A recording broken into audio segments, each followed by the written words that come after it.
Am I the asshole for wearing an over-the-top outfit to my friend's birthday party and overshadowing the host?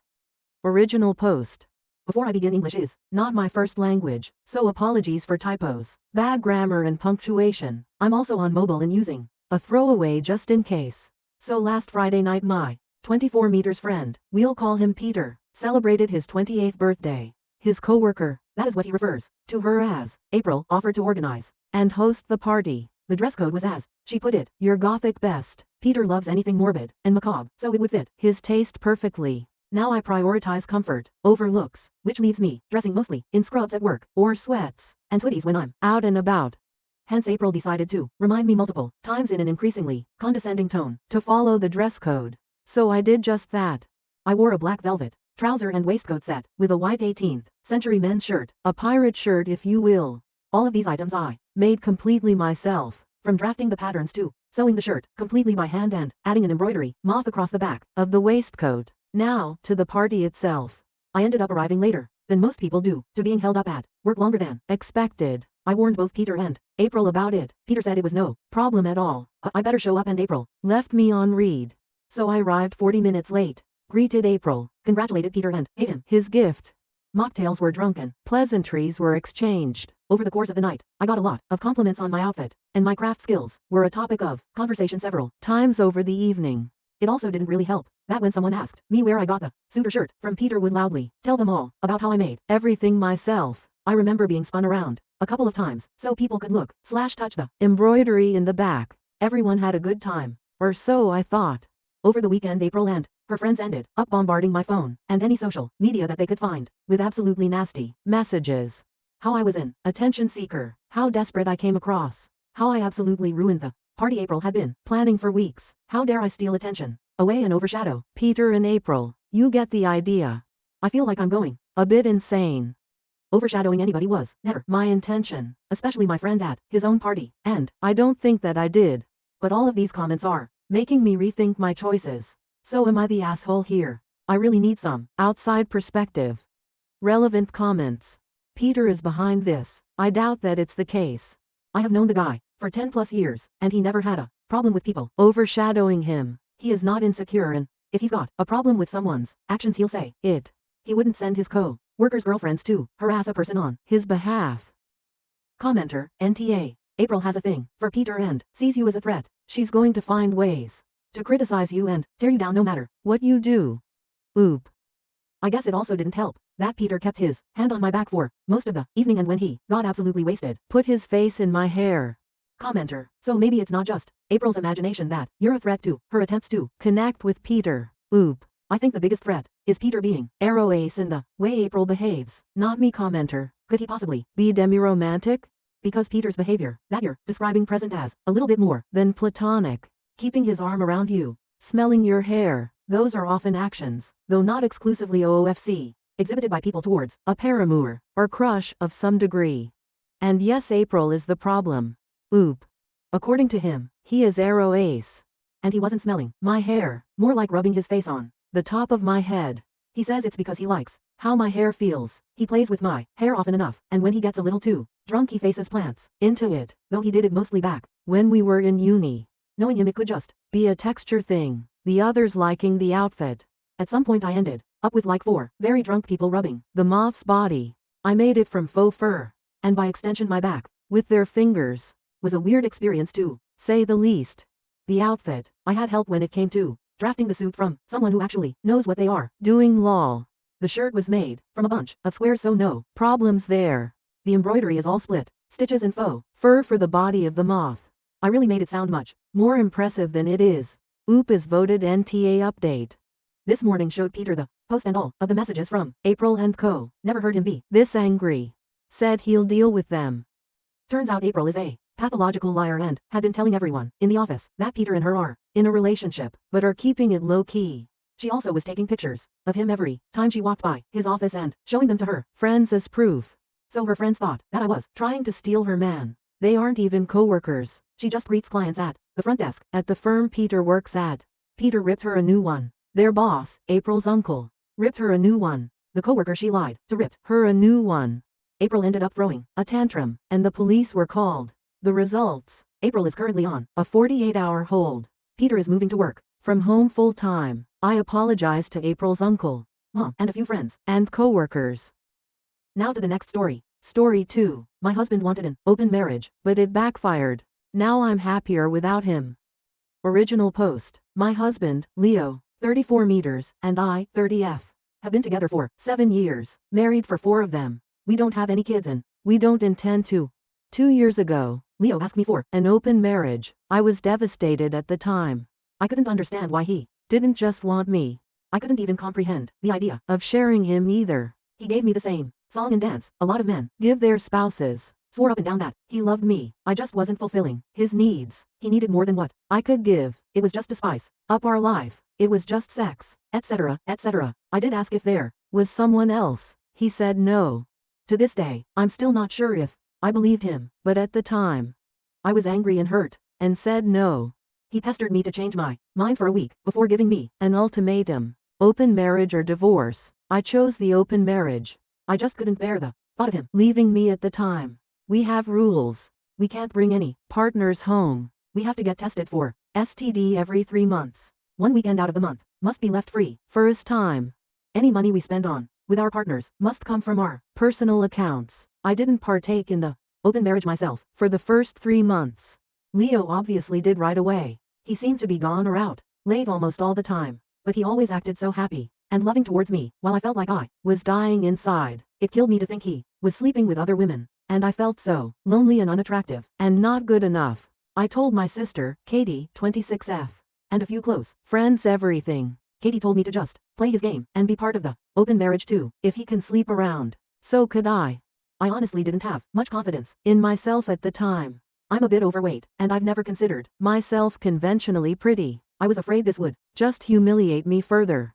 Katie and my best friend, Jessie, 30F, set up my online dating profiles for me. I got so many matches that it was overwhelming. When I told Leo, he was surprised, but told me to do whatever I thought was best.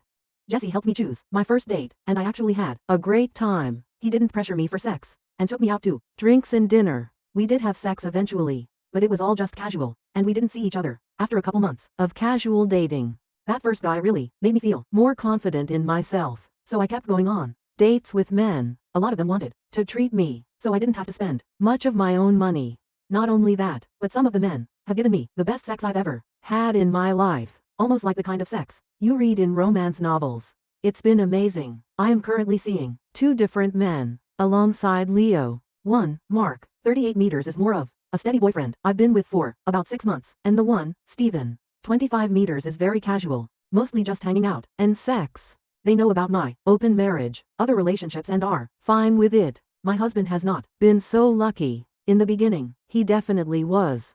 He was always out and about, and didn't seem to care even when I started dating too. But now he just complains a lot and hasn't been going out much. He whines about how he's usually the one spending money.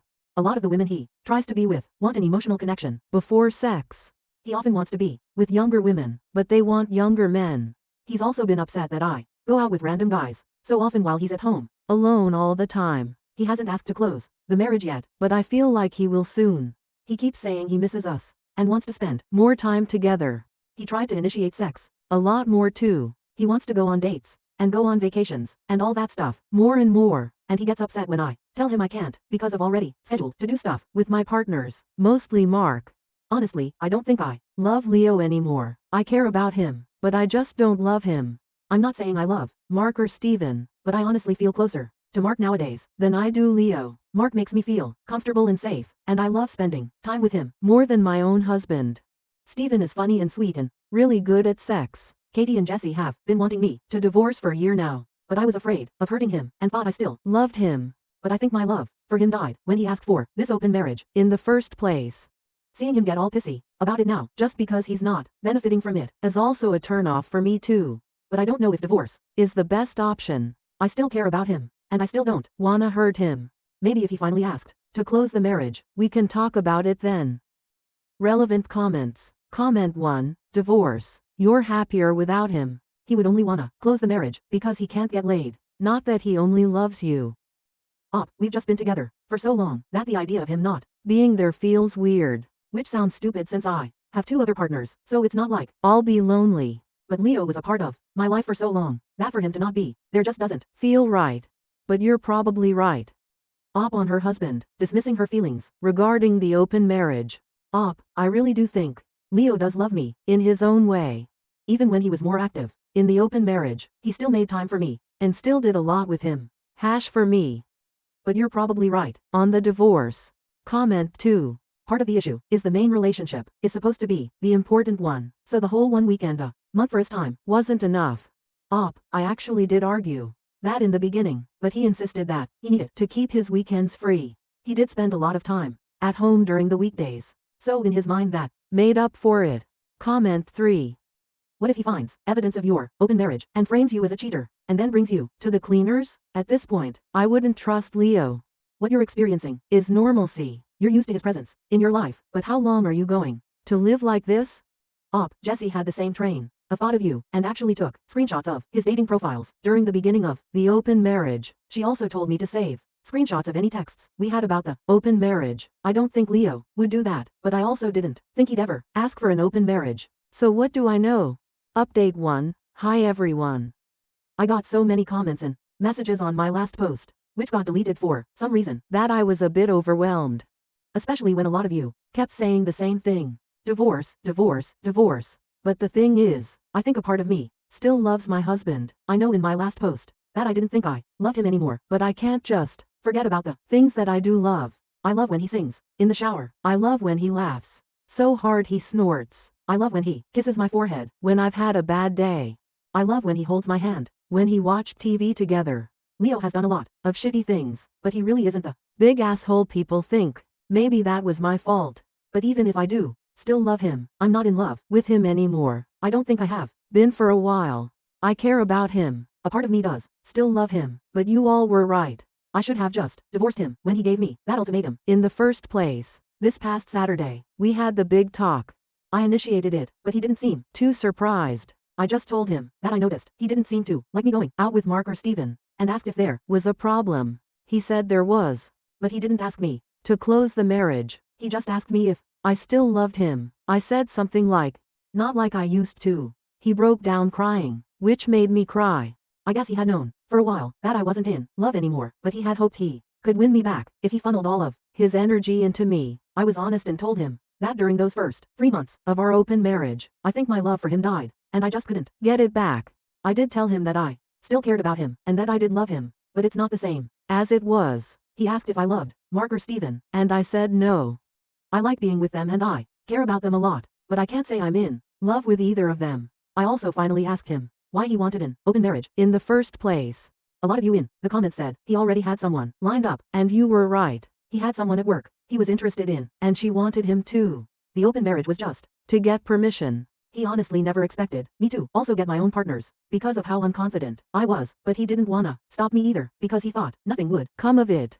He didn't really like me seeing other men, but he knew it wouldn't have been fair to tell me no when I gave him permission first. I guess Mark and Steven made him insecure because I was spending so much time with them on a regular basis. The open marriage was just sex on the side for him. He only did hookups and they never lasted long. He genuinely always just loved me, but he thought I was falling in love with my partners, and he was losing me and wanted to win me back. We cried a lot and talked a lot. We've decided to get a divorce. Since the house is in his name, I'm going to move out and live with Katie for a while. He told me I didn't have to, and I could stay until the divorce was finalized, but I just can't. It's too hard to even look at him sometimes. I don't know how I feel, to be honest. I thought I would be relieved or sad, but I'm just tired. I wish I could have been like you all wanted me to be, clapping back or being sarcastic and snarky, or rubbing it in his face, but I don't feel like I've won anything. I just feel lost. Relevant comments. Comment 1. I'm wondering if maybe the other woman ended it so now he was back to what he was comfortable with, his wife. He went and had his fun, and when that died out, he was not left with a wife waiting for him at home. He and his coworker were only sleeping together for maybe a month. She fulfilled his kinks that I never liked indulging in. That's why he was with most of his partners, because I wasn't interested in his kinks. Comment 2. He stepped out of this marriage first and tried to have his cake and eat it too. The thing with open marriages is that you can never count on how emotions will change. Sex is a very intimate action, and many people will develop emotional connections. Those connections come at a price. He placed a bet and he lost. At least he's mad enough to acknowledge it and own up to it. There is no easy answer. Op, I wish you healing, Op. Thank you. Leo just thought the open marriage would be a way for him to get all of his kinks he couldn't do with me, because I wasn't into it. He knew how unconfident I was, which wasn't because of him. A lot of people seem to think that he eroded my self-esteem, but he didn't. We can thank my mother for that, but that's a whole other can of worms. So he never expected me to partake in the open marriage either. Comment 3. So he never expected me to partake in the open marriage either. So basically, while he asked for a mutually open marriage, he expected it to be only his side open, and then got hurt that reality didn't meet his expectations. Oop, Leo admitted that he did only expect. He was never going to stop me from opening my side, but like I said, he didn't think I would. TBH, I don't think I would have either if it wasn't for Jesse and Katie pushing me and making profiles for me. Update 2, hey, it's been a while. It feels like both a lot, and nothing has happened. I still have a lot of feelings, but I'm also just really tired. Leo and I are still in the middle of our divorce. It's been as amicable as a divorce can be, since we mutually agreed to it and we had a prenup. It's been pretty easy splitting everything else 50-50ths. My lawyer says I should be divorced by the end of the year. Leo is insistent on giving me alimony, but I'm not really interested. Thanks to a lot of people making me think about Leo's explanation for the open marriage, I did approach him about it again and ask him to be 100% honest with me about that girl from work. He admitted there was more to it than he admitted. This is what he explained to me, and I have decided to believe him. Even if he's lying, it doesn't really matter anymore since we're getting divorced. I also just have little energy to care about the details at this point. According to him, this is the timeline. He was posting on Reddit about his kinks for advice and such, which I did know about beforehand. He was getting messages from this one user, and they just kept talking back and forth. He mentions my name to the user in a conversation, which he let me read. During his lunch break, his coworker, I'll call her Mary, approaches him and asks if he uses Reddit, and asks about his handle. He confirms, and then Mary tells her he's the user he's been talking to. They start talking more in real life, as friends, and eventually start talking through IG. He also showed me these conversations. The conversations were mostly just memes and jokes, with occasional flirts, mentioning of kinks. At one point, she says it's too bad he's not single. This is when he decided to demand the open marriage, because Mary was clearly into him and into the same kinks, and she could sexually satisfy him, since I was unable to. That's how he basically said it anyway. Truth be told, we did have some bad difficulties before the open marriage was brought up. I'm very vanilla, and he discovered his kinks after we were married. I tried them all for him, but I just couldn't get into it, and he didn't like seeing me struggle, so he didn't try to bring them into the bedroom again. After it was obvious I didn't like it, so we did have sexual compatibility issues. Maybe we were doomed to fail, even without the open marriage ultimatum. Our families, outside of my sister, were shocked when we told everyone we were getting a divorce. They always thought we were so happy and in love. My mom blames me, which I expected, but it still hurts. They don't know about the open marriage, and Leo and I plan to keep it that way. I think he is ashamed to tell them. I am too, if I'm being honest. I really thought Leo was the love of my life. He was my first for almost everything. I said we were together for 7 years, but we were friends since college. I've known him for nearly 12 years, and we're about to become strangers soon. I still mourn my marriage, even though Katie and Jesse keep telling me this is for the best. They're both definitely thrilled. They don't hide it, but they also know this has been a weird time for me. I just don't know how to feel. I thought I would feel free, or relieved, or heartbroken, or something. But I just feel weird. Like I lost a part of myself, and I don't know how to get it back. I'm still living with Katie, but I'll be moving out soon. I found a 1-bedroom apartment that's near Jesse, so I won't be completely alone. Mark offered to let me move in with him, but I declined. Honestly, we're kind of on standby. He knows I'm having a hard time processing my feelings about my husband and the end of my marriage. I think he wants us to be official, but I don't know. I really do like Mark and I don't want to lose him, but I feel like I need to figure myself out first. As for Steven, we ended our relationship at the beginning of August. He got a job offer in another state and took it. Even though it was casual, I did cry a little. Steven is a great guy. Whenever he does decide to settle down into something serious, the woman who gets him will be a lucky one. We've been texting here and there, but it's mostly just sending each other TikToks and polite, hope you're doing well messages. Some people asked me if I wanted to go back to monogamy, even after experimenting and clearly getting into this poly relationship I had going on. And the answer is yes, I do. Even though Mark and Steven were great, and I met plenty of great guys during my open marriage, I don't know if I've really been happy with myself or my choices. I also think I felt guilty a lot too, like I was somehow cheating on Leo, Mark and Steven, even though it was all consensual. Polyamory and open relationships may work for some people, but it's really just not for me. Jesse says I need to get a therapist. I have tried looking, but finding a therapist that's both available and seems like a good fit is a pain. Hopefully I can find one by the time the divorce is settled. I also want to figure out what to do about Mark on my own. I don't want to lead him on and give him false hope. Maybe we should take a break, or maybe I should tell him to just break up with me. He should find his own happiness without worrying about me. Relevant comments. Commenter, you're numb. It happens when you lose your partner and you're grieving, and under a great deal of stress. I think Reddit as a whole takes divorce really lively, but I read once that divorce is one of the most stressful life events right after death of a loved one, and I'm slightly curious. You say your family is shocked that you're divorcing because you seem so in love, but the fact that your friends are delighted you're leaving your husband tells me that they witnessed some not so great relationship dynamics. Katie and Jesse were the only ones I told about the open marriage, so they're glad it finally ended in divorce. None of my other friends or family members know. Commenter, I've read all of your posts, and I don't know why you're still protecting your ex by not telling people what he bullied you into doing. He had the girl all picked out and wanted your approval so he could cheat. Tell the damn world. I would. You have nothing to be ashamed about. Don't let your mother put the blame on you. You need a therapist who will help you build your self-esteem. I just feel embarrassed. I let it get to this point, I guess. I probably should have just gone with the divorce when the ultimatum was first issued. Commenter, I'm glad you are healing. It sounds like Mark wants more than you can give him right now. Focus on healing and finding out of this marriage. It's sad that your STDX ruined a loving marriage for kink sex. I'm glad you are divorcing. You deserve better. Definitely get therapy. It will help you navigate the next part of your life. Thank you for watching. If you haven't subscribed yet, please do so and hit the notification bell to stay updated with more shocking, real-life stories happening around you.